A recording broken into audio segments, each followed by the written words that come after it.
It's been one of those days if I'm playing the Bludgeon Brothers theme music.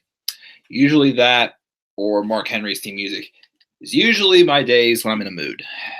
And we all know, I'm not going to ramble about it again. It's just been one of those days. Um, but, didn't stop me, of course, from doing both of my streams I wanted to do today. So I'm going to be up here once again for my final live stream before I leave tomorrow night for my Wrestlemania trip. Guys, what is going on? This is the Club of Demand 1993, and I am here for my final top 10 Wrestlemania special live stream. Of course, as the past several weeks, we've been doing top 10 Wrestlemania topics, from moments, the storylines, to matches. And now, of course, I put together my 10 best Wrestlemania shows of all time. Did a best and did a worst. We'll start off with the worst and end with the best for sure this time, because again, just the way I want to end this day, which is how crummy it's been. But thank you again for everybody who was participating in the live chat, who actually wants to talk wrestling, not shit on me. Thank you guys for joining me here. So again, I did most of these WrestleMania topic videos with my Four Horsemen brothers, myself, Daniel Gaiza, Rodwin Kenobi, and Gene from BS Podcast a couple years ago. And around that time, I had not watched all the WrestleManias yet. Again, a year and a half ago, I did watch all of them, though, when I did a review series in the fall of 2017, which again, I've done retro review series on all the WrestleManias, all the Royal Rumble matches, and all the SummerSlams to date. And again, I'm saying that my next retro review series will be any NXT shows I've either never watched or I have not yet reviewed on this channel. So that I want to try to do sometime after WrestleMania. So yeah, we're going to do that. We will start off with the worst and with the best, just so I can end on a positive note today. It's just what I need, guys. Let's check the live chat first. See who we got here. What's going on, Mark? Top 10 dream matches we hope to see in the future. I think we need to do another top 10 dream matches, because I feel like that's one we did, I did maybe last year, but things change, new talent come in, so definitely dream matches will come in. Again, I still feel that my first stream after WrestleMania, if he is gone for sure, I will do my Dean Ambrose top 10 moments, which of course I'm wearing his shirt today. I've done that all day. Let's see here. What's up again, Jalen? My Bludgeon brother, you're missing the mask. Yeah, I should have grabbed see if I had a mask or something somewhere in there. I should have put on for it. But again, I put it on again because again, it's been one of those days, been one of those moods. When I'm not in a good mood, and I'm usually listening to that again, or Mark Henry's theme music. Anyways, remember, we all got your back. Thank you, Mark. And best is the first WrestleMania. First WrestleMania, attending your first WrestleMania, I'm sure is awesome, but the first WrestleMania in general wasn't bad. I mean, it wasn't amazing, but it did its job. So I'd say that one's kind of more in between, but I'd say it succeeded what it was supposed to succeed with. Everyone, it seems like Tyler and Jalen, though, suggested doing the best ones first. So you know what? I will acknowledge that, and I will do the best ones first instead. And what's up, Jay? Thank you for joining me live. Tyler also said his first WrestleMania is WrestleMania 19. Wow. Oh, we got Lauren now. She's telling me to do the worst first. Well, I got 2 and 1 right now. Anybody want to, Jay, Mark, you guys want to break the tie here, or pitch into which one to do first, worst or best? I got a little bit of a mixed option here. I mean, I wanted to do the best last because, again, just want to end today on a positive note for sure. We got no Laura, what's up? Saying do the best, worst. Wow, I'm getting a mixed bag here. Okay, so far, let's see here. Got best, worst, best, worst, best. Right now, best is winning 4-2. Might have to go with that from the majority, but I do thank you guys again, though, for your positive comments here in the live chat here. But so I guess I will start off with that. Again, I'll do as usual. I split in half, doing 10-6, 5-1. And again, as I said before, I've watched all these WrestleManias. I don't remember every single one of them, but these are ones that I feel personally was there. A coin flip. True, but I already got 4-2 though. But thank you for the suggestion though on no Laura.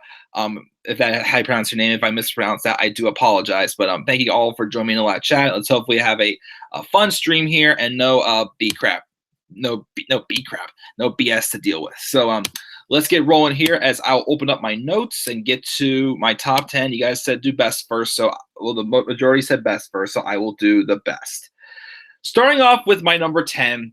One of my personal favorite WrestleManias, even though, it's not one of the greatest, I still put it in my number 10 because it's still one of my personal favorites.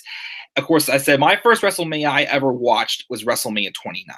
My first WrestleMania as a full-time fan, though, was WrestleMania 30. But WrestleMania 28 was the first WrestleMania I watched that, I went back and watched that I had never, didn't see live.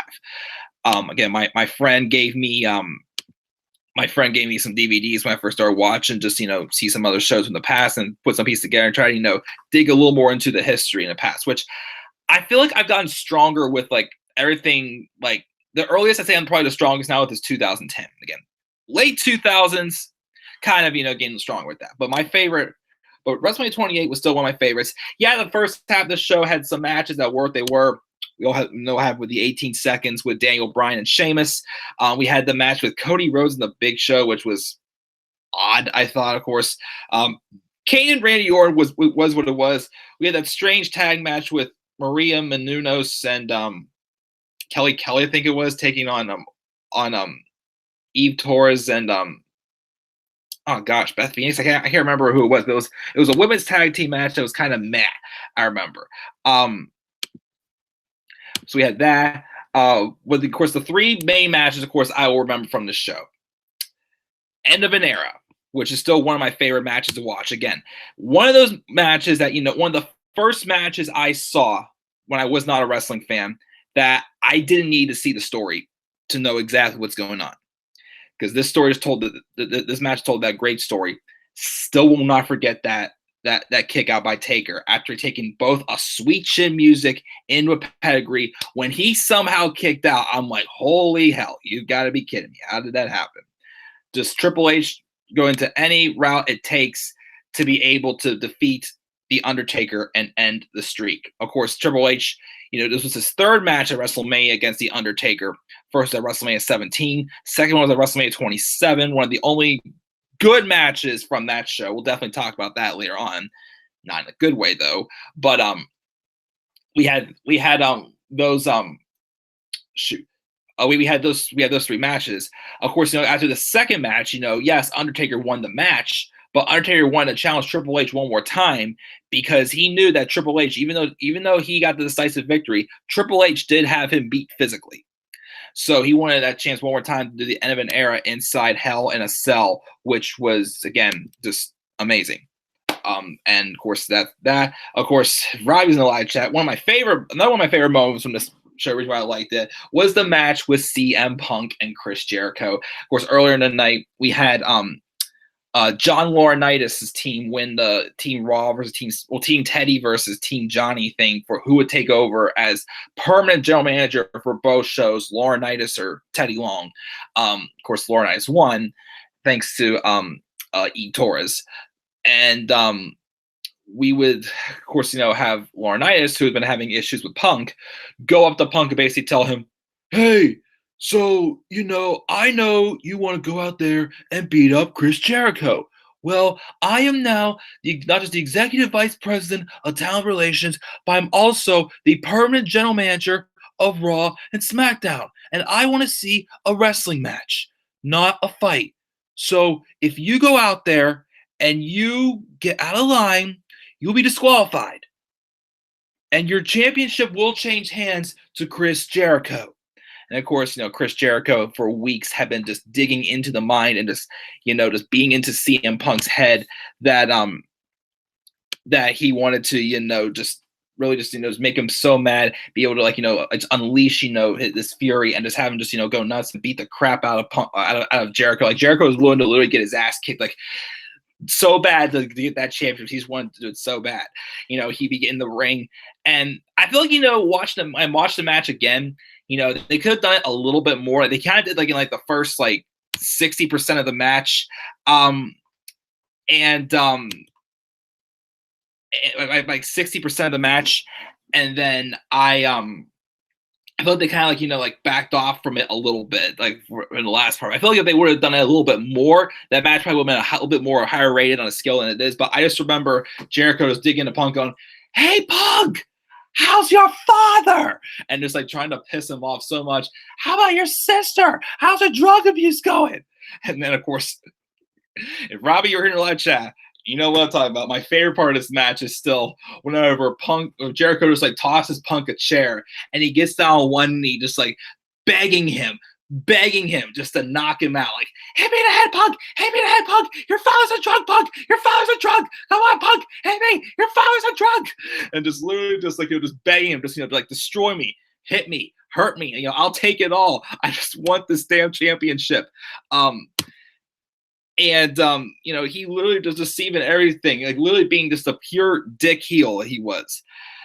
And then eventually the Punk would get him to tap out to the Anaconda Vice. Of course, their feud continue into a Chicago street fight at Extreme Rules in the Fallen pay-per-view. And of course, the main event, once in a lifetime, not quite, of course, anymore, was a great match for sure as well. And just a great, the second half of the show was definitely its best. First half wasn't terrible. It was what it was. Had a few little bumps in there, but still one of my favorite WrestleManias I've ever watched. That's why WrestleMania 28 is my number 10.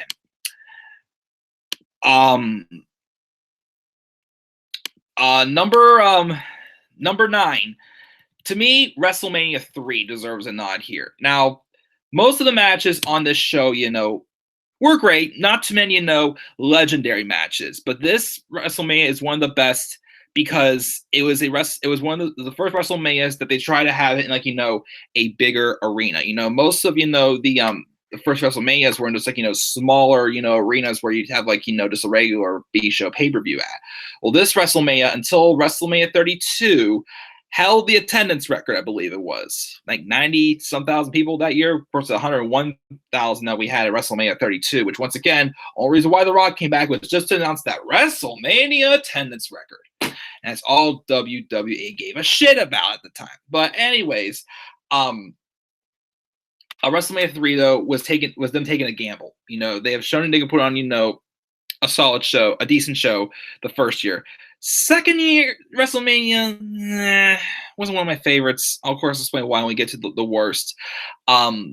This one, it was just a gamble. And of course, thousands of people came. The draw. The draw of that show, of course, was the moment everybody wanted to see. Hulk Hogan slam Andre the Giant himself. And he did. The crowd popped. And, the Hulkster did overcome the the Giant himself, and gave us the WrestleMania moment that we all wanted to see back in the 90s. So that's why I gotta give WrestleMania 3 my number 9 for best WrestleManias of all time. Number 8 is a very underrated WrestleMania, I feel. WrestleMania 22. This featured the main event of John Cena versus Triple H. Of course, a night that started some trends of when, John Cena didn't have too good of a history in Chicago, getting booed out of the building here. Of course, that Money in the Bank in 2011, when CM Punk got one of the biggest pops ever by a superstar in his entrance, and the crowd just hijacked that show for sure. Well, especially in that main event with Punk, who of course is going to make a statement by winning the WWE Championship and just leaving. He was not going to come back. He was leaving. Even though he came back 2 weeks later. Of course, funny thing was recently when Kurt Angle announced that his farewell match will be against Baron Corbin at WrestleMania, the crowd who had hated Cena all these years was chanting, "We want Cena!" And as of now, it's we're game. But again, my predictions, I said maybe Cena will show up and maybe he will, make a statement and maybe, well, not going to say, but maybe they will bring back that little like nostalgia act that we want to see from him and Angle, and hope that would be the case. But of course, that was Cena. We also had the hardcore match with Edge and Mick Foley. Again, that freaking spear through that fiery table is still an iconic moment. Also, I like this pay-per-view because of Mickey and Trish. It was one of the very few at the time women's matches that really, stood out to me on a WrestleMania card. Of course, also Mickey James, a little inappropriate gesture, of course, but they try to edit that out the best they can. But, it's not quite going to happen. It didn't get edited out for sure, but still one of the better women's matches. And of course, a match to actually, build a new star in the women's division, Mickey James.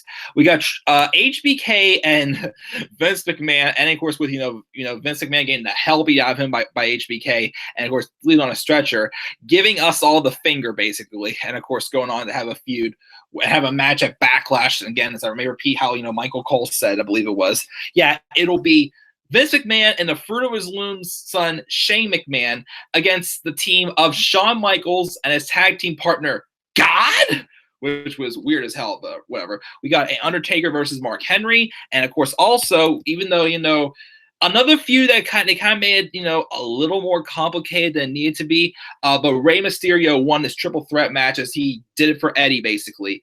It seemed that this story was supposed to be for Eddie Guerrero, but with Eddie's heart attack in November of 2005, unfortunately, he didn't get to it, but Eddie Guerrero filled those shoes instead, I shall say. But so that's why that one, WrestleMania, though, is my number 8, WrestleMania 22. Number 7, WrestleMania 31. Of course, we all know that this show did not have good build at all. Well, some stuff did, but did not. Hindered big time, of course, by, the beginning of the Roman Reigns mega push era, when, once again, as I always said, just Roman Reigns had just been booked in that position of the Authority, basically just saying, screw you all, here's how we're doing things. But this still ended up being a pretty good show. We had Daniel Bryan, in kind of like a fan healing moment, winning the Intercontinental Championship in a 7-man ladder match, a really great 7-man ladder match, I gotta say. Of course, the one at WrestleMania 32 the following year was pretty good as well. He wins that, of course, has that moment backstage with all these former Intercontinental champions. We had the debut of Sting. And yes, even though he lost, still a good match, just the finish sucked. But that, of course, the moment with, DX and the NWO coming out, it's like WWE versus WCW all over again. We had a couple, matches that were what they were, like the women's tag match. Cena and Rusev wasn't bad. It's just that's when Rusev started to go downhill, unfortunately. Bray Wyatt on the Undertaker and an average to decent match, I thought, as well. Big Show wins the second Andre the Giant Royal Battle, even though it should have been Damien Mizdow. We gave it to the Big Show instead. He posed next to that trophy all the time. But of course, my 2 favorite things from this show. First, the segment with the Authority, Rock, and Ronda. Of course, setting up eventually, even though The Rock wasn't her tag team partner, setting up eventually for Ronda Rousey to come to WWE in 3 years when she first appeared in WWE after the first ever Women's Royal Rumble in 2018. And of course, she feuded with Stephanie and Triple H, who were basically trying to set her up to get hell for what she did to them back at WrestleMania 31, several years in the making. So there's that. And of course, the heist of the century. Now, again, even though the build was terrible for the main event match, I still give Roman Reigns and Brock Lesnar credit, saying that year they gave me what I wanted, like 2 big men in an all-out bloodbath brawl. I liked it. Of course, last year's WrestleMania main event between the two, I hated it. It was terrible. But I'll give it to them that, even if Roman would have won that match, I still would have been, been fine with how they did, because they did put on the match I wanted to see from those two. Because at some point I did want to see a Roman Reigns and Brock Lesnar match, but it just wasn't the right time, of course, for it to happen. Of course, we ended up seeing the match we wanted to see that year at this past year's Survivor Series with Daniel Bryan and Brock Lesnar, and they put on another pretty good match. But of course, one of the best WrestleMania moments, I think still my favorite WrestleMania moment of all time as a late bloomer fan, the heist of the century. Seth Rollins comes running out and cashes in. Of course, at the time, Seth Rollins was being his typical cowardly heel, whatnot. Well, not like the worst that we've seen, but he still had his moments. But he came out and did it all by himself. He came in and made a triple threat match, didn't have any help from the Authority or anything. It was just a huge moment for sure. And I guess Seth Rollins apparently did secretly say thank you to Roman as they were giving him the 3 count. But of course, he had to pin Roman, couldn't pin Brock. Again, hopefully he will be pinning Brock on Sunday and not getting low blowed like I'm still worried about what's going to happen. But the heist of the century is what made WrestleMania 31 so great. And of course, my good friend Rob Kenobi had the privilege of going to that WrestleMania. I think another good friend of mine I just recently made told me he was at that WrestleMania also. So I'm glad I knew a few people who were able to attend that WrestleMania live for sure. So WrestleMania 31 is my number 7. My number 6 is WrestleMania 24. This was a pretty good show. Of course, we had, the showdown with Big Show and Mayweather, which was what it was. Had a couple other matches that were decent. I did like the opening match with JBL and Finlay in that Belfast Brawl they had. Of course, we did our main event was Edge and Undertaker, who of course had been, going in like a good series of matches over a year or two span around that time, which definitely were some pretty good stuff. I gotta say for sure. Of course, we had a triple threat match, by the way, between Orton, Cena, and Triple H. Of course, that's not the only time any three would face off each other, because that was during a time where the only people who were WWE champion were Randy Orton, John Cena, and Triple H. But of course, we see that match again. Of course, I think at Night of Champions in 2009, I think, but that was still a good match for what it was. And then even, of course, originally we all know that Triple H was supposed to beat Mr. Kennedy, because Mr. Kennedy was supposed to be getting a mega push, but then, of course, with, the Benoit tragedy and, the ruined plan for, the Who Killed Vince McMahon thing got ruined. So, so fortunately, things changed for Triple H, of course, who had, was injured and missed the previous year's WrestleMania. But so we got that match, and of course, the match I think everybody remembers WrestleMania 24 for was the match with Ric Flair and Shawn Michaels, the retirement match for Ric Flair. That just dramatic ending, this story of Shawn Michaels, being put in his position as Ric Flair's like, bring me the showstopper. If you're the one who's meant to retire me, I want you to do it. So bring it.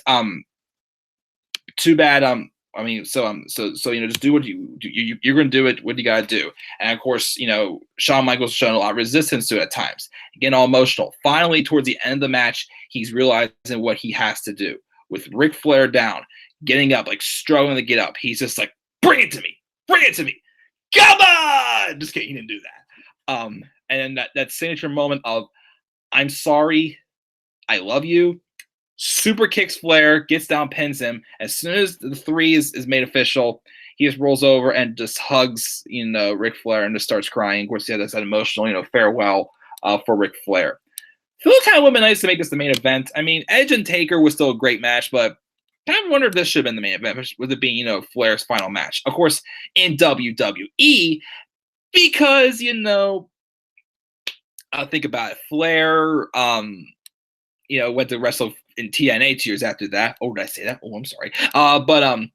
But still, I thought that was a great match. That's why that WrestleMania stood out to me. So WrestleMania 24 is my number 6. So far for my best list, we have WrestleMania 28, WrestleMania 3, WrestleMania 22, WrestleMania 31, and WrestleMania 24 are 10 to 6 for me. Check the live chat and see what we got here. Let me see here. Tyler was watching wrestling in 2003. Nice. The first time I watched wrestling was on VHS. Dang, that's ancient for sure. Tyler's best WrestleMania is 28, 23. 23 wasn't bad either. 24, 31, 20, 19, and 17. His worst, 25, 33, 27, 11, and 9. Most of those I agree with for sure. What's up, Larry Savage? WrestleMania 17, 18. 18 was good. 18 was definitely good. Let's do honorable mention. 17, gets that shortly. Jay says, I'm kind of like you, Mike. I started watching wrestling in 2001 all the way through 2008 and left before returning to wrestling in 2012 when I heard The Rock was returning for a match. Nice. I mean, I never watched my first ever wrestling event I ever saw was in 2012. The Christmas taping. I just met some new friends. They say, hey, want to come to this wrestling stuff? I'm like, sure. And then again, I slowly just became a fan of it. Again, 2013, again, was when I became a full-time wrestling fan. But again, I've gone back and watched a lot of older stuff since. Although at one point, my sister was watching some stuff like 10 years ago and whatnot, but not too long. The only segment I do remember off the top of my head that she was watching was the segment when Shawn Michaels was telling Chris Jericho, trust me when I tell you, I'm not hurt. But I do remember that saying. But again, I didn't really watch anything before 2012.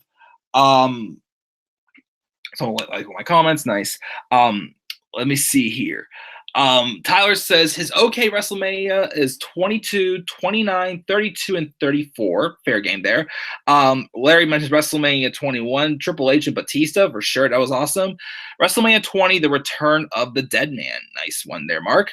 WrestleMania 2000, Rock, Triple H, Foley, and Big Show.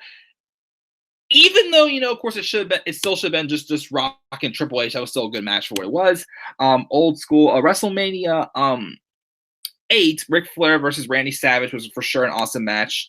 And WrestleMania 2016, whatever you want to call it, again, it was not a bad show either. WrestleMania 25 and 26, The Undertaker and Shawn Michaels, two of the best matches for sure. WrestleMania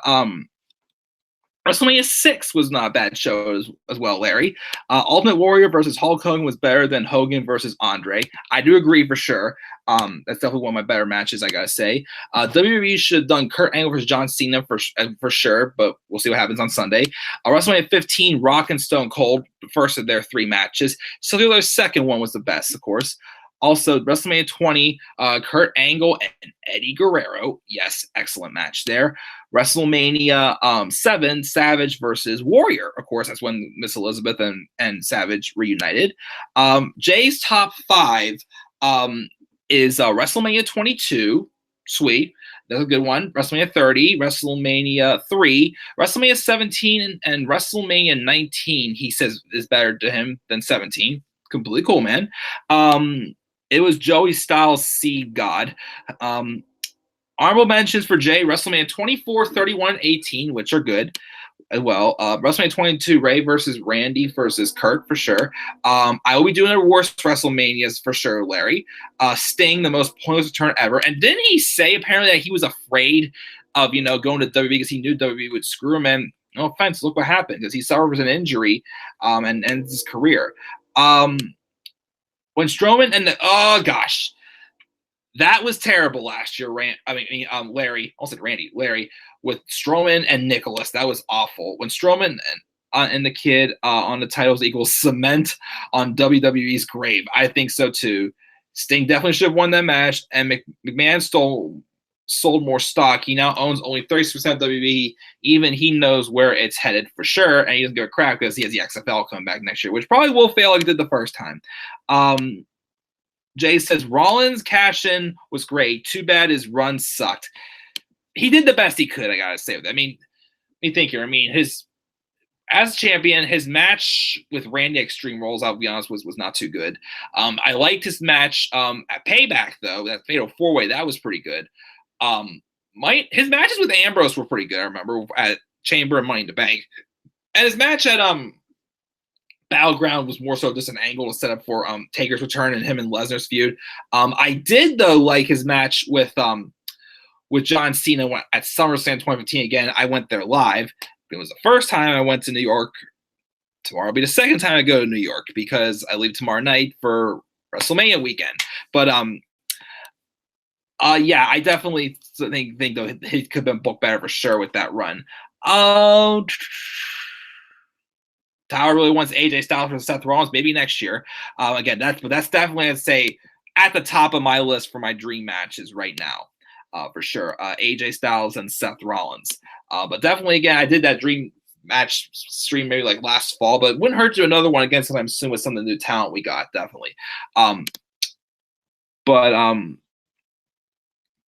yeah, Tyler says Seth needs to beat that lazy. Yes, he does need to beat Brock at Mania. He better beat Brock. Don't make the same mistake again 2 years in a row, WWE. And yes, thank you, Jay. I will definitely have fun at WrestleMania for sure.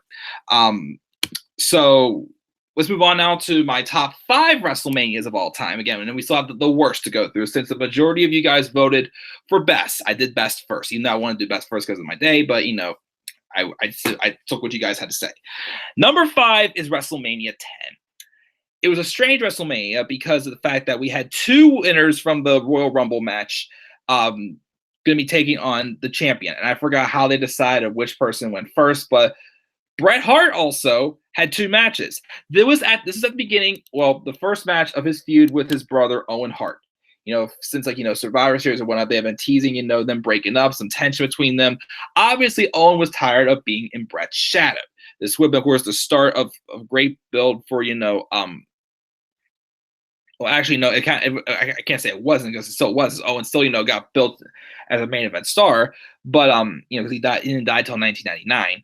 But this match was to be gained though for the best to come for Owen Hart again with this feud of him tired of being in Bret's shadow, and of course everybody says that this is one of the best, and I agree, it's either the best or the second best opening match in WrestleMania history. Again, in my opinion.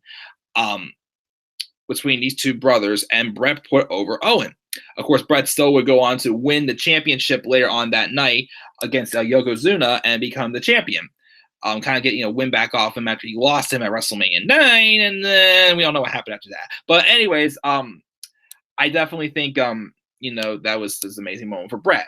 And of course, also what was memorable about that show as well was the first ever ladder match, the first of 2 Intercontinental title ladder matches between Shawn Michaels and Razor Ramon.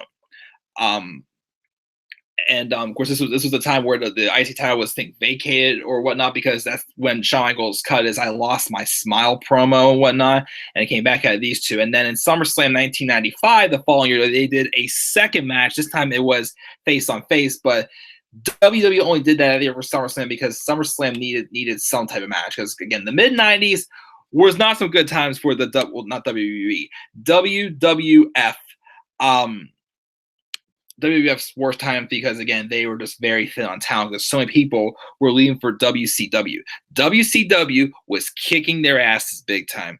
And of course, it was till the Austin era and the Attitude Era in '97 when WWF started to rise and WCW began to fall. They began to go down, down, down, down, down. Bring my energy, Sean, if you don't mind for a second. But I had to do that, whatnot. Yeah, so number 5 is definitely WrestleMania 10. Number 4 is a WrestleMania. I'm sure a lot of WWE officials and backstage correspondents say you can't talk about anymore because of what happened to someone who won the main event. Number 4 is WrestleMania 20. Now, of course, we all know this was known for, one of the worst matches of all time in history, in my opinion, again, Goldberg and Brock Lesnar. But it still had some other good matches. We had, again, the return of the Undertaker and Kane in one of a few matches they had at WrestleMania. We had Evolution taking on the Rock and Sock'em Connection. This was a fun little tag match. We had Christian and Chris Jericho in that match over that love triangle on Trish Stratus. And of course, eventually, Trish Stratus turned heel, slapping Jericho across the face, then going on stage and just making out with Christian. Don't you ever hate it whenever, a girl you adore does that right in front of your face? Yeah. Well, not directly, but it somewhat has happened to me. But anyways, yeah, that was still great. But of course, I remember this is, of course, the ending to WrestleMania 20 with 2 big time fan favorites and 2 really good real life close friends, having their moments there. Eddie Guerrero retained the championship over Kurt Angle in a great match, and triple threat match in the main event. Of course, one of the best triple threat matches of all time for sure. Triple H versus Shawn Michaels versus Benoit, and Benoit won the match and to become world champion. And afterwards, of course, we have that emotional celebration with him and Eddie embracing in the center of the ring. As it was just an amazing moment to watch, and to me makes it, of course, one of the best WrestleManias of all time, which is why that was my number 4 for best WrestleManias of all time. Number 3. WrestleMania 21. Now, I know this had one of my worst matches of all time, WrestleMania. Big Show and Akibano in that sumo match. Still can't believe I saw Big Show in a thong. But this show still had some really amazing storylines and amazing matches, in my opinion. From Rey Mysterio and Eddie Guerrero. This is at the beginning of their feud with, them challenging each other, and Eddie after that game just so obsessed over the fact that he just can't beat Ray, and he still did anything he could. Again, he went as far as trying to claim custody of Rey Mysterio's son Dominic at SummerSlam. So one of the weirdest storylines that I've ever come across. But the match was still great. Between the latter match they had at SummerSlam 2005 was still great.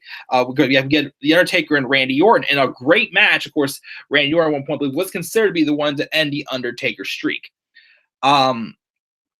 Of course, this was also the night that John Cena and Batista each won their first titles. John Cena defeating JBL in an okay match, could have been better, but still the moment was great for Cena's career, win his first world title, and Batista beating Triple H after Batista had just turned face a few months earlier, and finally, ridding Evolution, just tired of, basically just playing, doing Triple H's bidding for him, winning the world title after winning the 2005 Rumble, and of course, my favorite match from this show, still to me, and again, I was honored last year at the World of Wheels convention when I met Kurt Angle.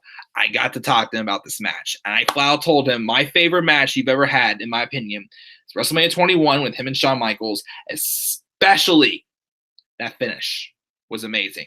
Just a technical masterpiece between those two.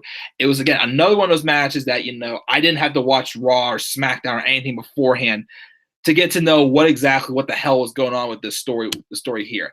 I read the writing on the wall clean as day when watching that match. And it's why WrestleMania 21 is one of my favorites and my number 3 for my best WrestleManias of all time. We go on now to number 2. Number 2 was a night that, I'll never forget. Of course, I said my first ever WrestleMania I ever watched was WrestleMania 29. We all know how that one went. WrestleMania 30 was, I say, the first WrestleMania I saw as like a legitimate wrestling fan. I understood this business. I understood what was best and what was not best for business and whatnot. Like, it was my breakout WrestleMania to watch for sure. And I was excited for this because, of course, the man who titled this show Yeselmania. WrestleMania 30 is my number 2. Now, of course, we had some, down points here. I wouldn't say too many. We had some matches, of course, that were what they were. But we had like a match like, Bray Wyatt and John Cena. Go back and watch that match again. This was a very good match, telling a great story. But then it tanked, in my opinion, the moment where John Cena refused to hit Bray Wyatt with that chair. Because Bray Wyatt's mind games were really getting to John Cena.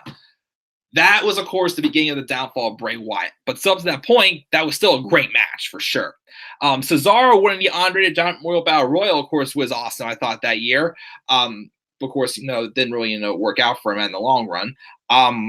The Shield squashed, Kane and New Age Outlaws. But again, as I always said, that match did what it did because at the time, again, the Shield was at probably the hottest they had been.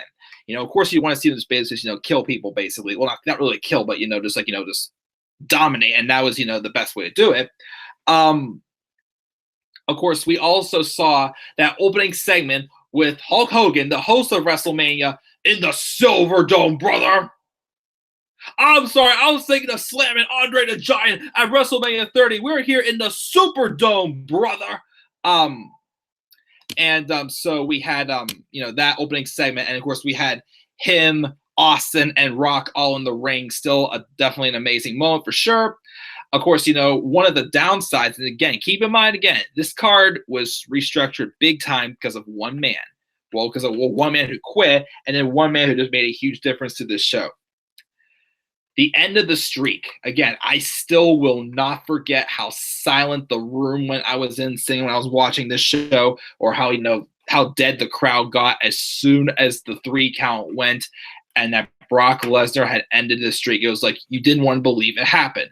Of course, the priceless reaction by, again, whatever that one fan's name was that he got his reaction, of course. But again, it was not a good night for Taker. Taker did not look good at all in that match. Like, you could tell he looked like worn down. He looked old. He looked tired. Of course, he went to the hospital concussed, and Vince, went with him. Of course, Triple H took over, on the headset. Still believe, though, that, I don't know what the call would have been if, If that, of course, Triple H is not behind the headset, but the main event. Well, first off, of course, we gotta go back to the opening match of the show, Daniel Bryan and Triple H, which, of course, I still feel, in my opinion, is this or the match with Owen and Bret is the best opening match in WWE in WrestleMania history. Again, Daniel Bryan, of course, overcoming him to Triple H, again, doing whatever they can to keep Daniel Bryan out of that match, to continue to play on the injuries of Bryan. To him coming out, of course, after he beat Triple H, earning a spot in the main event. He came out and wrestled two guys, of course, that the Authority storyline-wise wanted to see in this match, and then the one guy they didn't want to see in the match. Them coming out during that main event triple threat match, trying to take out Bryan, bring out that crooked referee Scott Armstrong, screwed him back at Night of Champions, claiming that Bryan bribed him to do that fast count to win the championship, causing, of course, the Authority to strip Bryan of the title. And then, of course, Triple H and again is doing all the distractions. Orton and Batista trying to get involved. Triple H trying to use a sledgehammer. Bryan took out Triple H with a sledgehammer and even did a suicide dive to take out Triple H, Armstrong, and even Stephanie McMahon went down with that. And of course, they would, all be taken out. Of course, Orton and Batista started working together a little bit more, targeting Bryan, and did that sick-looking arc. Batista bomb into an RKO on the announce table. It looked like it could have taken out Bryan. But, of course, Bryan got out of the stretcher, fought back, and he got Batista to tap out to win the championship. And, of course, celebrate, with his family and even his biggest fan, Connor the Crusher, who unfortunately died 2 weeks after WrestleMania. Of course, same time, again, literally, Bryan had just one of the best 2 weeks of his life to then also some of the worst weeks of his life. Again, going to his honeymoon with Hawaii the Friday after WrestleMania when he married Brie. When he came back, his dad died, Connor died, and then, of course, 2 weeks later, he had neck surgery and had to relinquish the title because he put it off for too long. But as he said, if I would have, gotten it sooner, I may have not, gone to where I wanted where I would have gotten to where he did, basically, as he says in the 24 special. Again, still to me, notice that story was one of the best told of all time for sure. And again, it's a story that got me to be a wrestling fan. That moment when I watched SummerSlam 2013, still a great show, still has one of my favorite matches in there. Of course, also Brock Lesnar and CM Punk in the no DQ match. Maybe you want to see a Hell in a Cell match between these two in a rematch where Punk would beat Brock. And of course, that's, of course, where Triple H, turned on Daniel Bryan and cost him the title. That's why I'm like, wait a minute, what the hell is happening here? What's going to happen next? Like, will we get revenge? Because I always said, I always feel like I'm like a Daniel Bryan or a Johnny Gargano or, any of these underdog characters, I don't get to the top that easily. Trust me, I do not. I'm not the smartest man. I'm not the strongest. I mean, look at these guns, guys. I'm not that strong a man. I'm not, the smartest man out there, but, that's why I get behind those underdog storylines. But still, to me, personally, my favorite WrestleMania, but not the best WrestleMania of all time. Got that right now with my number one, WrestleMania 17. I, of course, went back and watched this show with high expectations, and I loved it. From the matches we got with, Kurt Angle and Chris Benoit, putting on a great technical masterpiece as well. Still not as good as, Angle and HBK, but still a very good match. The first of 3 matches with Triple H and The Undertaker. The Shane McMahon and Vince in that, street fight, of course, father getting beat up by his own son. And of course, the moment with, Linda McMahon, getting out. Wait, that WrestleMania. I can't remember. I watched it a while, but of course, the 2 biggest matches, of course, TLC 2. We saw the first TLC at SummerSlam, and Edge, Christian, the Dudleys, and the Hardys all made a statement there. This one, again, just took it up a whole nother level with that match for sure. Just three of the best tag teams, just defining what TLC is all about for sure. And I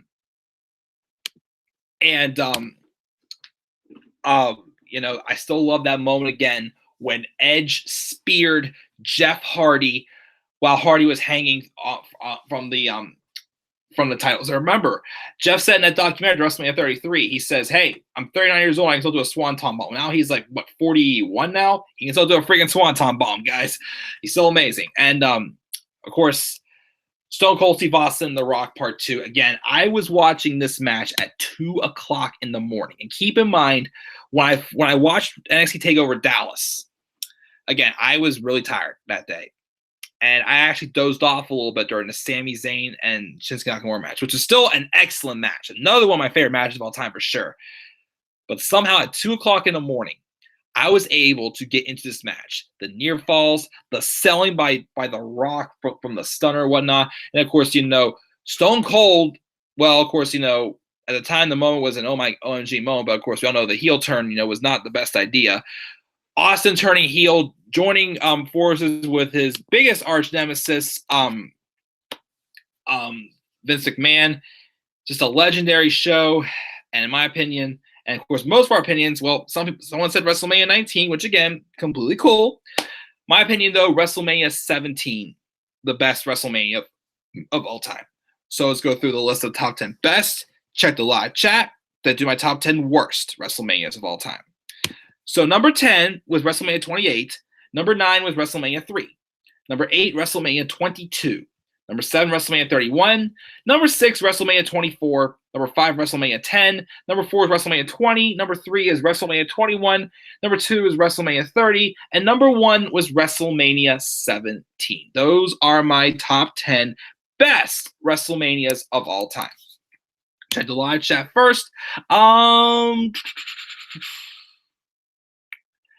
I think we're right here. Review some WCW pay-per-views. I have not actually watched any WCW yet, unfortunately. I mean, maybe someday, but I haven't watched it yet. Why did WWE have Charlotte versus Asuka in a rematch? No clue. Could have been the best route to go, but I'm not sure. He also hated that Brock ended Taker's streak. Still kind of do also. Wish it would have been someone else, but it was what it was at this point. Jay says the first unrated Giant Memorial Battle Royal was actually fun. Which I do agree. Too bad they didn't capitalize on Cesaro. He was paired with Heyman, which did nothing, and they turned him heel, which was pointless. Again, they inserted that first feud that Cesaro had should have been just him and Swagger. They threw RVD in there to just give him something to do, and it was just like, okay, that's not how it works. And again, the only reason why they threw Cesaro with Heyman is because, they want to have a reason to keep Heyman around, to keep, getting the heat by saying that my client, Brock Lesnar, conquered The Undertaker's undefeated streak at WrestleMania 30. And they're trying to, use it to give Cesaro more attention, but instead just made Cesaro hate it. Well, it made Cesaro give him heel heat for sure, and it was just not, what it needed to be. And Jay also thinks that Daniel Bryan, The Authority, was one of the best storylines of all time for sure. What pay-per-view is worse? Crown Jewel or December 2006? Well, I gotta say Crown Jewel because I have never seen December to December 2006. But I hear it was pretty bad. Jay says, do you think that Bryan was supposed to face Sheamus in a pointless match? I can't imagine the backlash WWE would have gotten. Again, Bryan was supposed to face Sheamus. Punk was supposed to face Triple H. Batista was supposed to defeat Randy Orton for the championship. And the streak was going to end. How sad would a WrestleMania 30 have been? We would all been broken heart. We would have been crying for sure. Not out of happiness, out of sadness for sure. What heel turn is worse? Daniel Bryan's or Stone Cold's? Maybe Stone Cold's. I mean, Bryan's I've been fine with. I know, again, the moment he had was not, how we wanted it to happen. But I still have enjoyed his heel character for sure. He's done a good job making people hate him. Stone Cold, you couldn't do it. So I got to say maybe Stone Cold's. And hopefully this will be a good WrestleMania. Again, it's going to be long, but I still feel it can be a good show. I still have hope. I want to say my expectations too high again. My expectations are high on the experience of WrestleMania.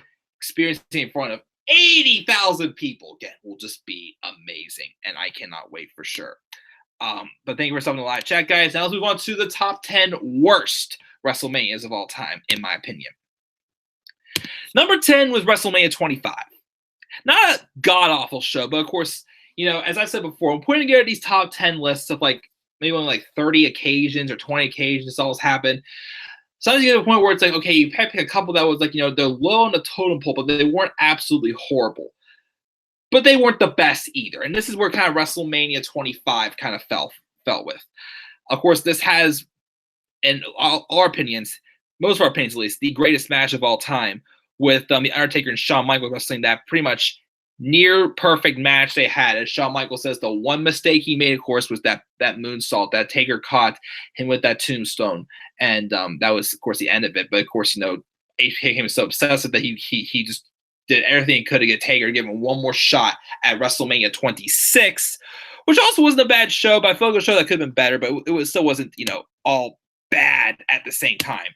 But of course, we had that match. Then we had the Miss WrestleMania Battle Royale. We all know how bad I hate that match for sure. I'm not going to go on a rant about that again because I've already done how many streams already. We had the other match I say I kind of enjoy on the show was the Hardys and was the Hardy Boys, Matt and Jeff taking on each other in an Extreme Rules match. Not a bad match. I thought could have been better, but wasn't bad. We had that triple threat with the Big Show and John Cena, which is weird. We had that 3-on-1 handicap match, Chris Jericho facing those three legends for sure, which was strange. A couple other matches we had on the show, but of course, again, the main event with Triple H and Orton, just the feud was great, but it just didn't really. The crowd was burned out, of course, by this point because of what had happened with the main event. With the previous match, and Triple H beat Orton and whatnot, even though Orton at the time was probably at his best, I'd say, as a heel. I always say, just attacking the McMahon family physically and mentally any way he could, but then back off and saying, I don't want to do this. It's just my irrational explosive disorder, IED, whatever heck he said it was. But yeah, it still wasn't one of the best WrestleManias though. So it was my number 10 for worst WrestleManias of all time. Number 9 was WrestleMania 13. This show was just known for one match. Stone Cold Steve Austin versus Bret Hart in the submission match. That famous ending with Hart putting Austin in the sharpshooter. Austin refused to tap out. He refused to give up. He passed out though, with his face all bloodied up. Still will not forget that moment, as well as made Austin like 100% badass. But other than that, nothing else really happened on the show. And I believe this was the WrestleMania.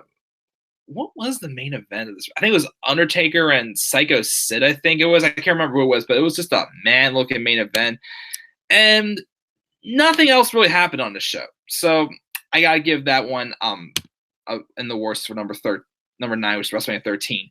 Number 8, WrestleMania 32. A show that obviously that all WWE cared about was that freaking, we're breaking the WrestleMania attendance record.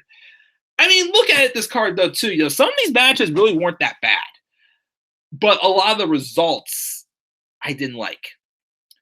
I mean, first off, we had how many pointless matches on the pre-show? On the main show, we started off with the ladder match, was one of the best matches of the night. One of them. The women stole the show, of course, at this WrestleMania. But then I feel like I started to feel a little deflated after Chris Jericho beat AJ Styles. Great match, but I didn't understand why Jericho had to win that match. Even though once again they'd already had 3 matches, why have a 4th one? It felt like overkill. Like at least maybe save one of them. Like they probably didn't have to do like the one they had on SmackDown. So, done the one on Raw, and then, done the Fastlane match. Then, do the Y2 AJ stuff, which I thought was fun for when it was. And, of course, the tag match they had, again, was pretty good also, them in New Day for the tag titles. But then that happened, and then I can't remember if next was the New Day in League of Nations. That was not that great, but, of course, the moment afterwards was pretty awesome. One of the letdowns, of course, that show for sure was Brock Lesnar and Dean Ambrose. Like I said before, the great build, but then it literally just showed that, Ambrose was right. Like he went into that match, frustrated because Brock didn't want to do anything. Like artistically, they had different styles. They had different eyes for things. So again, it was just Brock breaking all of Dean's weapons. Suplex City, F5 on chairs. That was it. And yeah, so we had that letdown. Trying to remember. I think next was the women's title match. Trying to remember what other matches we had on this show. On the main show, that is, of course. Well, the women's title match stole the show for sure. That was amazing. Bringing back the women's title and retiring the Divas title. But we also had, oh crap, what else was there? I'm trying to remember now. The Andre the Giant actually was decent, I thought, having given someone like Corbin the one I thought was good at the time. Now, of course, I can't stand Corbin, but at the time, I actually was happy with that, so I'll give that a little bit of a nod there. But then this is where the show really fell apart. We had that Hell in a Cell match with Undertaker and Shane, which the storyline was just so weird in general. And the match was like, man, like, of course, I remember from that match was Shane jumping off the cell. And of course, the iconic moment of you see Michael Cole reading the script as Shane jumping off the cell. He's going, oh my God, Shane just jumped off the cell. Like, you need a piece of paper to read that, buddy. And then where this show really tanked, of course, was that segment where The Rock came out, of course, just to announce the attendance record. He was so hyped up for WrestleMania, like what he's going to do at WrestleMania. All he did was announce the attendance record. The Wyatt family came out, who had just been buried to the Ryback. Well, he was called the Ryback. Well, Ryback came Big Show at Fastlane. And then, of course, Rock comes out, squashes Eric Rowan in 6 seconds. Then, of course, John Cena comes out, and him and Rock just completely, just obliterate, the Wyatt family, and it was terrible. And, of course, the main event was boring as well with Triple H and Roman Reigns again. The disappointment, because, again, that was a dream match of mine ever since those two feuded in the Shield Evolution feud. Wanted to see that match, and then they just ruined the storyline, and they just had this a boring match. So that's why WrestleMania 32 for me, and also the first WrestleMania that went exactly 5 freaking hours. So yeah, not really that great of a show. So that's why it is my number 8 on my list. Number 7, WrestleMania 15, an okay show, but just a bunch of sloppy stuff on the show again. Triple H and Kane had a really bland match. I remember, like of course, we had the first of Stone Cold and The Rock. Which, was not too bad. Not their best match, though. It still was a good match. And then Stone Cold won. There was also, and I remember there was a match with X-Pac and Shane McMahon for the European Championship. And it was a night, of course, where, earlier in the show, China had turned on Triple H. But then, of course, she would then, turn on Kane and help Triple H. But then after that, we had Triple H then turn on X-Pac in that European title match, and that's when he would turn heel and join the corporation. That was kind of like, the start of Triple H at his best, I'd say for sure, in his career. Of course, another match that I really did not like on the show that was really awful, and it's been in several of my, worst, live streams for sure. Well, the worst categories I've done in my live streams is the Undertaker taking on Big Boss Man in the Hell in a Cell match. Again, probably in my opinion, the worst Hell in a Cell match of all time. The cell was barely used. It was boring. It was slow. And of course, that moment afterwards where they hung the Big Boss Man, like, it made absolutely no sense. I hated that. That's why WrestleMania 15, though, again, all that is the reason why it's on my list at my number 7. Number 6 was WrestleMania 2. WrestleMania 1 was decent, wasn't amazing, but, it did its job and, showing that they can put on like a big wrestling event for sure. Excuse me. But WrestleMania 2 wasn't much different. And it was a little bland, the fact that, they bounced back and forth from so many buildings. Like, they basically did, what they did with Raw 25, except the fact that they were jumping around in different, cities, I believe, also. It was just hard to follow along. It was just kind of, nothing really that exciting, of course, happened. And that's why it's my number 6. I don't want to say I don't have much more to say about that. WrestleMania 2 is my worst. So far, for worst, my list is number 10, WrestleMania 25. Number 9 is WrestleMania 13. Number 8 is WrestleMania 32. Number 7 is WrestleMania 15. And 25, 13, 32, 15 and 2 are my, 10 to 6 for my worst WrestleManias of all time. Live chat. I don't know about Mania, Tyler said. We'll see. Jay says 25 was bad. Orton not winning the title in the main event was a terrible booking decision. I do kind of agree with that for sure. Triple H apparently hated the match 25, which I don't blame him. And he also loved that Goldberg beat Brock Lesnar at Survivor Series 2016, which again was not a bad feud. I still respect it a little bit more after hearing that promo that Lesnar cut that Lesnar, not Lesnar, Lesnar went kind of, a happy, ending promo that Goldberg cut on, like, what this last run meant for him, how he kind of, like, erased, that, bad, taste and whatnot. And, how he got to, like, do this with his son and whatnot, which that was great. So I definitely expect the run. I just still felt that didn't need to have the title involved, because that started the beginning for Brock doing his shit with what he's doing now. But, let's see here. And he also thought that WrestleMania 33 was bad. I actually thought WrestleMania was a decent show. He liked 20 though. 33 I thought was a decent show. I just, again, the only two matches I didn't really like on that show, again, were the main event. Well, besides the aftermath, even though it wasn't Undertaker's last ride, they psyched us down with that. But the main event I didn't like, and the match with the WWE title. Other than that, I thought it was still a decent show, I thought. But that's your opinion, of course, Tyler. No worries. And he thought 20 was awesome, which, again, that was definitely a great show. But of course, to get to my top 5 worst of all time now. Number 5 was WrestleMania 4.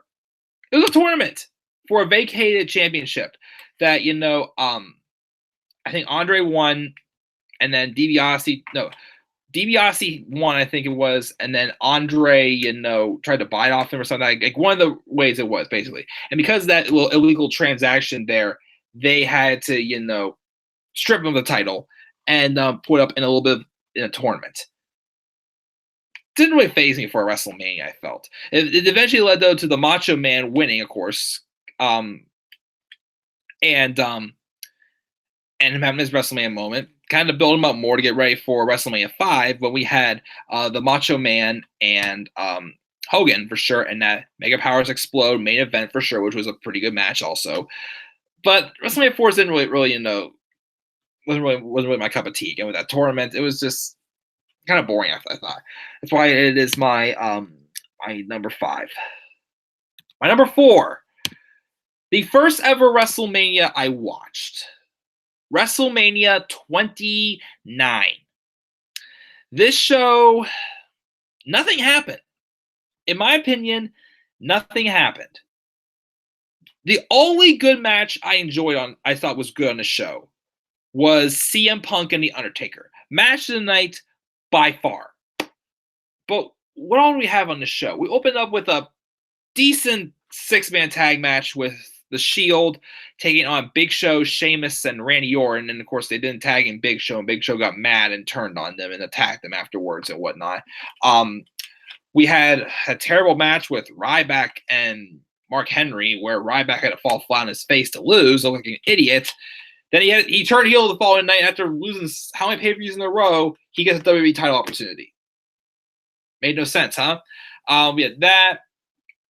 We had a match get canceled, which was supposed to be that mixed tag match with Tons of Funk and the Funkadactyls against Team Road Scholars and the Bellas. That got canceled. Chris Jericho and Fandango had a program. A decent tag team match with Team Hell No and Dolph Ziggler and Big E, but that wasn't anything too special. Of course, one of my least favorite feuds in WrestleMania history, of course, was that feud with Alberto Del Rio and Jack Swagger. Just made no sense. And of course, Brock Lesnar and Triple H was okay. It wasn't great, but it just did nothing, though, I felt. And of course, the main event, twice in a lifetime. What a slap in the face the year before. The over-dramatic Cinderella story of John Cena, when he claims that, 2012 was the worst year of his life. Why? Because you didn't have a title? You lost to The Rock? Okay, people lose iconic matches. It happens. You still had a great resume. You were good, but maybe you're not as good as you think it is. How could you say 2012 was an awful year when you still got to fight for the championship? You beat Brock Lesnar. You beat Kane. And what else happened that year? You won Money in the Bank. Yes, you failed your cash in for stupid reasons, but you still got Money in the Bank, and you got to make out and sleep with AJ Lee, for crying out loud. Yes, she broke your heart and pushed you off the ladder, but you still got to have the experience.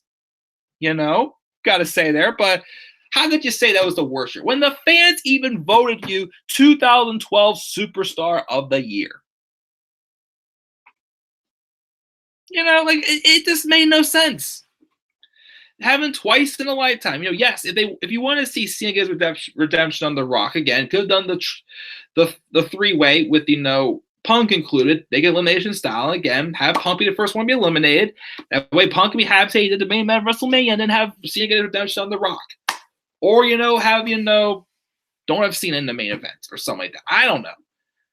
Yeah, definitely, I remember when I first watched it, wasn't much of a fan yet, I kind of appreciated the match. I got to see two of the greatest of all time go at each other, but, when you watch WrestleMania 28 and see how much better that match was and, what was really going on then to then what really happened afterwards, yeah, you definitely can say, okay, that match was not that good. In my opinion, of course. But, yeah, WrestleMania 29, nothing happened. Skippable.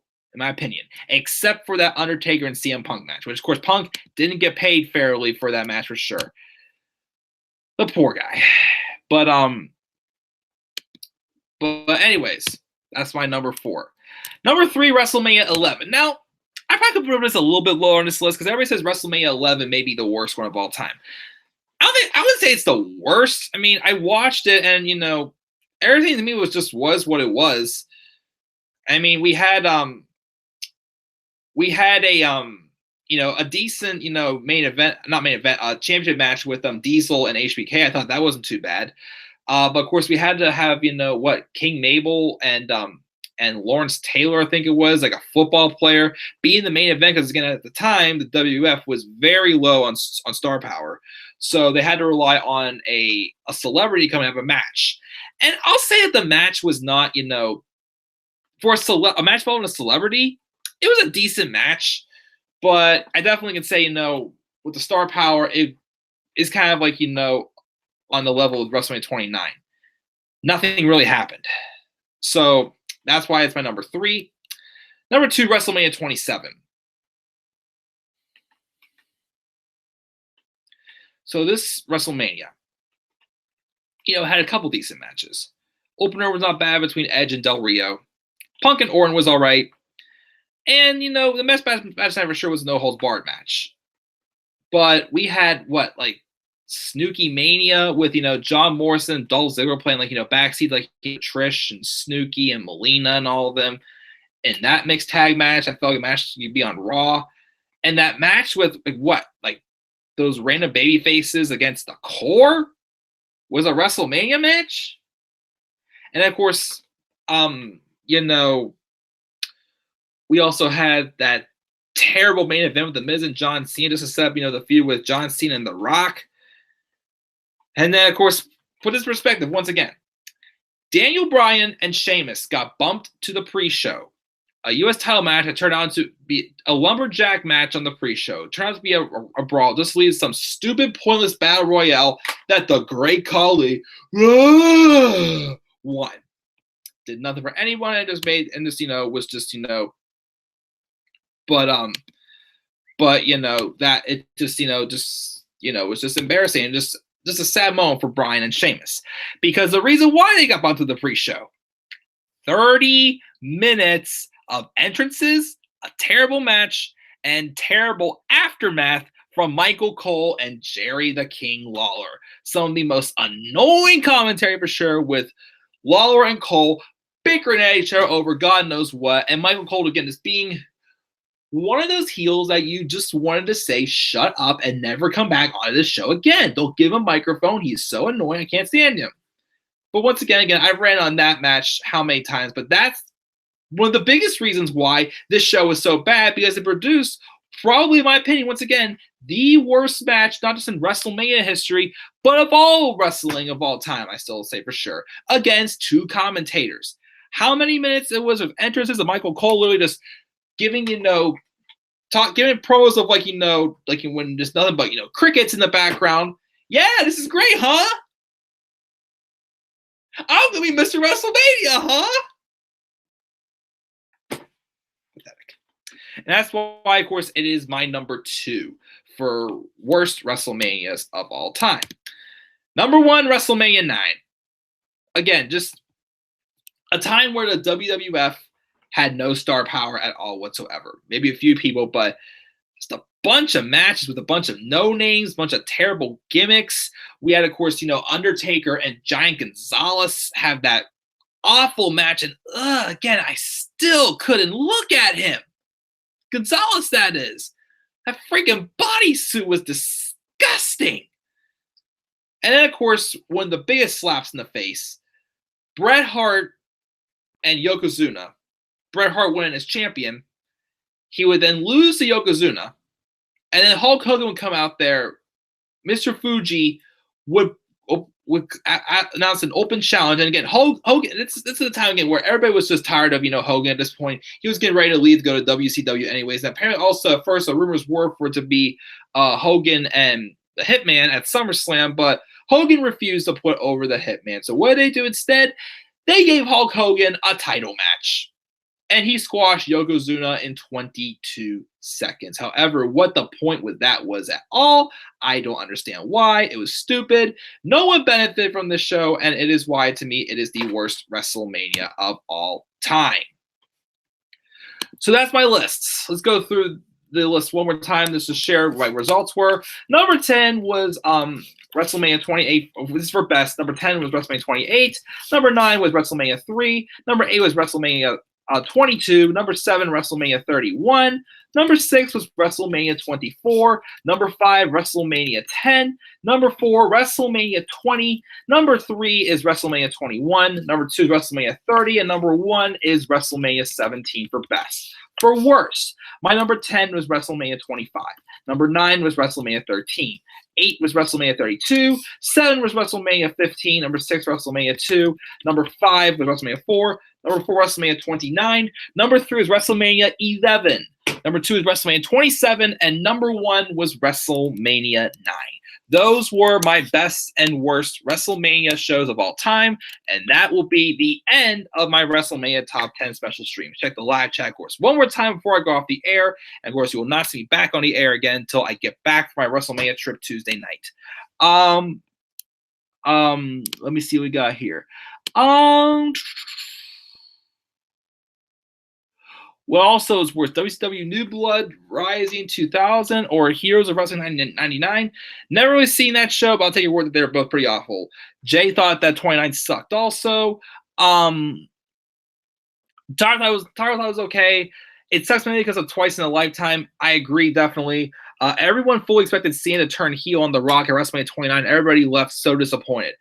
And again, as I heard, I think even after WrestleMania 28, they were at some point between WrestleMania 20 and 29 planning on pulling the trigger on the John Cena heel turn. They had, new music, new gear and everything all ready for him.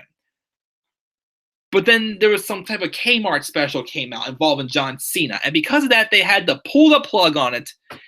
It would have just made so much more sense for Cena to turn heel. It would have worked, but nope. Didn't go with it. Tyra does not get that scene in 2012. Me neither. Mark says, no offense, but that segment with Brodus and his mom was completely pointless. Yes. Mama Clay, that was weird. Oh, Brodus Clay. Time to call your mama. Yeah, I wasn't really much of a Brodus Clay fan at all. Tyra didn't like 27 or 9 either. He thought 32 was okay, which is fine.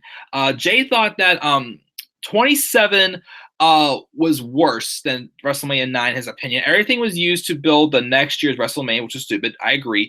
Triple H and Taker, but they used it to set up the Hell in a Cell match. True. At least it was still a good match, though. And it kind of played into a storyline for next year. That was a good storytelling. But everything else, again, was just, excuse me, I burped. Have a safe trip, enjoy WrestleMania and the Rajmania for sure. Again, I'll read before I read the rest of the live chat again. Here's my plan. So tomorrow, I was supposed to go over to Dan's to watch NXT TakeOver New York. Unfortunately, because of some other things, last minute things, I'm not going to be going over there to watch. So I'll be watching it here. I'm not going to go live for anything though, because as soon as it ends, I'm taking off and going straight to Dan's because we're going to be going downtown to catch the mega bus, and we're riding out to New York overnight. We're going to arrive Saturday morning around like 7 o'clock. I think we're getting there. Getting breakfast, going to the Empire State Building, going to that JR comedy show at 1 o'clock. And then, of course, we have the Hall of Fame ceremony at 7, which we'll be going to that. And afterwards, we're going to meet a couple of his other buddies that are going to be coming out for WrestleMania. We're going to, just hang out at like a bar or whatnot. Sunday, we're just going to sleep in, do some exploring during the day, and then head out to MetLife Stadium for WrestleMania. We're going to try to get there for 6 o'clock to get to our seats and whatnot. And then, because we don't want to be there for much of the pre-show, go to Mania. Sunday morning, we're going to go to the WWE Superstore at 11. Adam Cole's supposed to be there signing autographs. If we can get an autograph, awesome. If not, oh well. That's why I'm going to wear my Undisputed Era shirt that day. And, of course, we're going to go to Access that day from 12 to 4. Again, I believe I've heard Samoa Joe, Nakamura, Truth and Carmella. Mandy is supposed to be there. I'm not going to get my hopes up too much. I don't know. I definitely want to meet Joe. That's my number one of those I want to meet. I can meet Joe. There's like 1 or 2 others I think Dan told me is going to be. I can't remember who it is, but of course, there's those. I can't experience Access, and of course I'll be at the Raw after Mania, and then I'm coming home Tuesday afternoon. My mega bus leaves, I think, at like 11:30. We're going to get back around 7:30. So when I get back, I'll have to catch up on my takeover WrestleMania and Raw reviews as well. So I may just push back the SmackDown review on Tuesday also, but I'm going to slowly catch up on all my reviews throughout that week for sure. And I am going to do I'm going to try to make some type of like a vlog, maybe like a documentary style video of my trip for sure. And I'll piece that together when I get back and share with you guys. That way I can share, my WrestleMania experience for sure. I'll take a live chat one time before I sign out here. Again, I will not be going live again. I mean, I'm going to try to get one more level of Adam Project done tonight. That way I can upload 3 before I leave tomorrow. But tomorrow I'm going to be just packing, just relaxing, just getting ready for my trip. And get a good night's sleep because, again, I'm going to be trying to sleep on a mega bus tomorrow night. But let's see here. That Hell in a Cell match at 15 was awful. And I entirely didn't like that Mania. Thank you, Jay, for the enjoy WrestleMania again. My first WrestleMania. Again, I've only been a wrestling fan for 6 years. But within 6 years, I'll be able to go say I've been to a Royal Rumble, which was in 2014, right here in Pittsburgh. I went to New York for SummerSlam 2015. I also saw NXT TakeOver Brooklyn 1. And, of course, now I get to say I'm going to WrestleMania. I cannot wait to experience the crowd again. Whether the show's good or not, I wanted to just, enjoy the experience. Soak it in, man. But, guys, also, because we got through this stream without any hecklers, I just want to say thank you again to everyone who joined the stream again. Today was a rough day. Again, I had to do my WrestleMania predictions twice because the first time was a really bad stream. There's been this really bad heckler coming at me all day today through different accounts, and it really threw me off in the first stream, which is why I deleted it. Again, thank you again, Mark, for being there for me and just trying to talk me into still coming back and just doing what I love to do. Because some of the nasty stuff those people were saying about me for sure, and things that just made me nervous.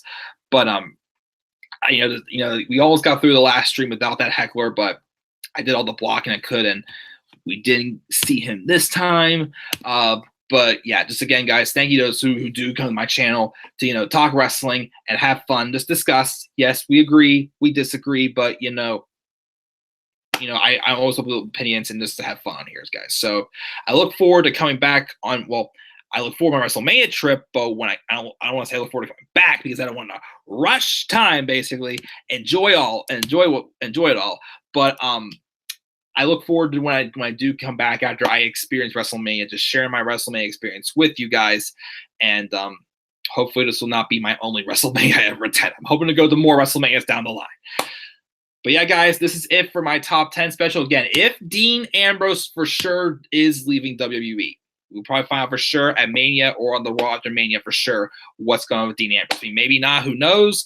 But if he for sure is gone, then most likely the next week's stream will be my top 10 Dean Ambrose moments.